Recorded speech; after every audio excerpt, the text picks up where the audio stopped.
పరిసరాల పరిశుభ్రత ప్రతి ఒక్కరి బాధ్యతని, పరిశుభ్రమైన పల్లె కోసం అందరూ కృషి చేయాలని health supervisor Pushpalatha, health assistant Raghavendra తెలియజేశారు.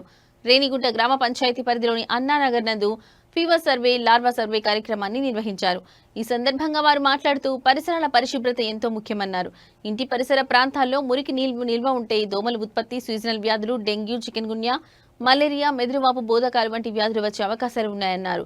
కాచి వడపోచిన నీళ్లు మాత్రమే తాగాలన్నారు. దోమలు నివారణ కోసం దోమతెరలు వాడాలన్నారు. జ్వరం వస్తే నిర్లక్ష్యం చేయకుండా ప్రభుత్వ ప్రాథమిక ఆరోగ్య కేంద్రంలో వైద్యం పొందాలన్నారు. ఆరోగ్య సూత్రాలను పాటించి ఆరోగ్యంగా ఉండాలన్నారు.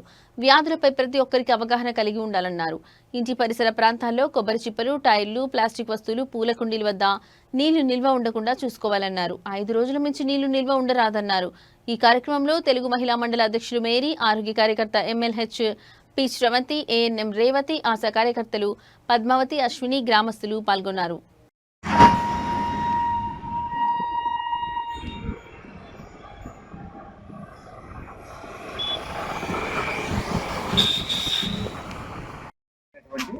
జబ్బులు వస్తాయి. ముఖ్యంగా దోమలు రాకుండా చూసుకోండి. వర్షాకాలం ఇప్పుడు అర్థమైందమ్మా?